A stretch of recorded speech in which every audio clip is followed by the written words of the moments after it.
It all began when three boys found a scrappy black rag from a garbage container and hoisted it on a pole of a local department store. This happened at night.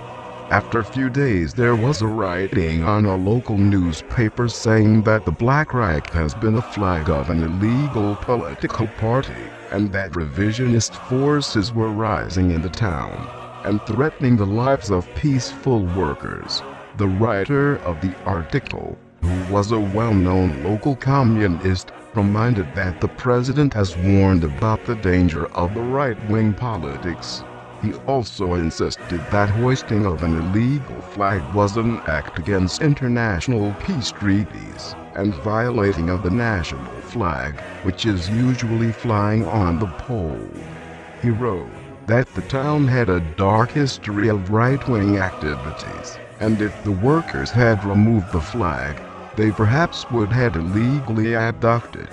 This communist presented lies after lies. The black rag was not a flag. Hoisting of it was not a political act, and the boys did not even know about such an illegal party that the communist mentioned. And there was usually an advertising banner flying on that particular pole. Not a national flag, as the communist has insisted. Lying of this communist was so hard that one young man with his friends decided to make a little fun of it.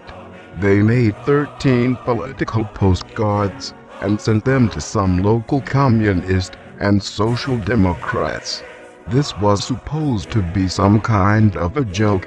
They did not intend to start any real political activity. The Russian collaborators canceled the Patriotic People's League in 1945. In reality, we can never be canceled. IKO lives and will always live despite of the resistance of the Russian collaborators. Now it is time to act, and we will act. The pillory of the IKO will end very soon. The good things that communists have made. Look at the center page. The postcard was a black and white photo, so there was nothing on the center page. Unless you were supporting slavery, join to our fight with the traitors of our fatherland. Not by words, but by acts. This kind of postcard was of course just what communists had dreamed about. Now they could show that there really was illegal anti-Soviet and anti-communist political activity in the country, as they have claimed. A communist member of the parliament made an official inquiry about the matter. She asked what the government and the Minister of Internal Matters are going to do to put an end to this kind of political activities. The minister promised that all what is necessary will be done, and the illegal political activity will be stopped as soon as possible. When the newspapers all over the country reviewed this matter, the inspectors of the secret state police had already begun their investigations. They interrogated people and took text samples of typewriters, find out who had written names and addresses onto the envelopes in which the postcards had been. They even stopped one schoolboy on his way to school and ordered him to sit into their car, in which they asked questions. They also observed some places to find out who meets who.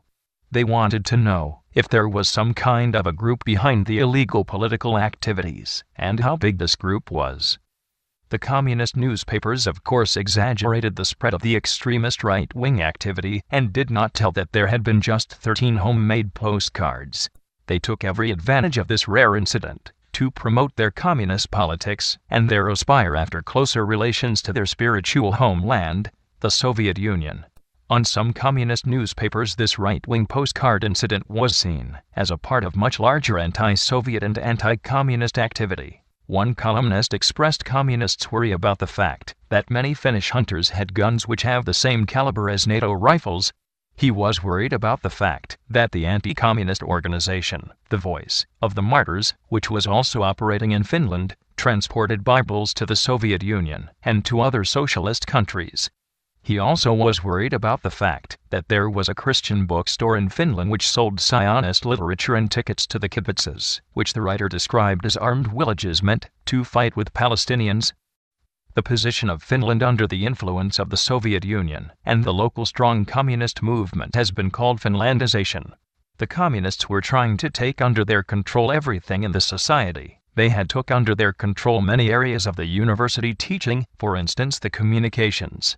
They had made the Finnish public radio a communist propaganda machine, which praised the Soviet Union. Private radio and television stations were not allowed, and there was a strong censorship of books and films. In the mid-70s, the communist school teachers published so-called copy of Perkala, in which the United States and other Western countries were claimed to be fascist countries which have been fighting with Soviet Union, which is a free country. The paper aroused so much public attention that they had to stop using it. In this case, the communists had gone too far. The communists had a twisted habit to call people who supported freedom of speech and Western democracy fascists. And the supporters of communist dictatorship were anti-fascists. And what did those people do who had made illegal postcards? Did they stop what they were doing? No, they did not. Instead, they continued to fight communism by making more postcards and posters, and even anti-communist pirate radio programs. 1.5 years later, the person who had made the original 13 postcards was arrested by the police and put into a prison for a few days, where he had to make a full report about his and his friends' political activities. He was never charged of any crimes. You are now going to hear a part of an anti-communist pirate radio program from the year 1977. It is not sure if this particular program was ever broadcasted, but if it was, the broadcast was at night, and there were not very many listeners.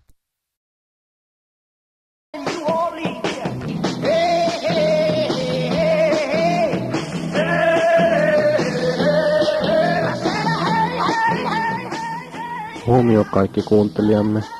Kuuntelette nyt Radio Polaris International aseman lähettämää ohjelmaa niin kuin jo äsken sanoin. Meidän asemamme, joka tänä iltana siis aloitti toimintansa, on fasistinen radioasema. Meidän tarkoituksena on toimia kommunismia vastaan kaikkialla, mihin lähetyksemme kuuluvat ja hieman laajemmallakin alueella. Siis, mikäli olette kommunisti, pitäkääpä varanne. Ohjelmassamme saattaa esiintyä piirteitä, jotka järkyttävät teitä. Tämä on vain varoitus siltä varalta, että ette muistaisi.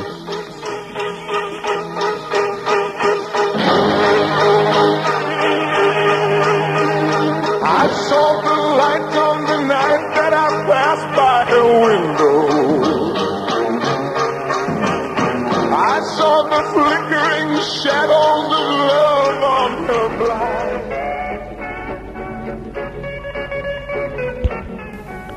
Huomio.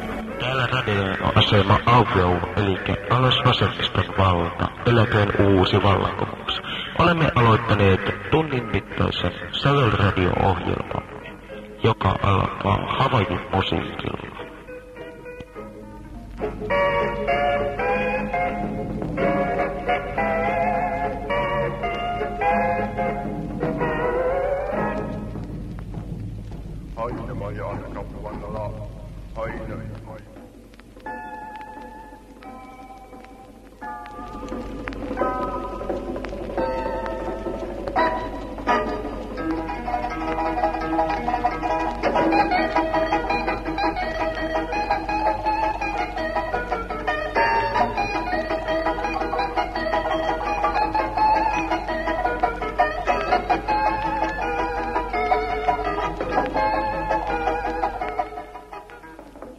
Radioasema Augeu, jonka virallinen nimi on vasemmiston valta, eläköön uusi vallankumous.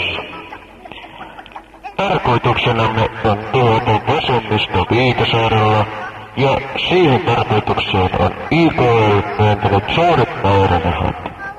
Meidän toimintaamme paikkakunnalla ei tule mitään vasemmistoinen liike, joten teidän kannattaa liittyä meihin. Vallankumouksemme alkaa, kun räjäytämme virastotalon, ettei paikallisia kuin 20 työssämme mattu. Olemme siihen hankkineet kaikki tarvikkeet. Siis huomenna kello 12 tulkaa kaikki katsomaan sitä. Ja Sanoradiomme jatkaa uutisten jälkeen.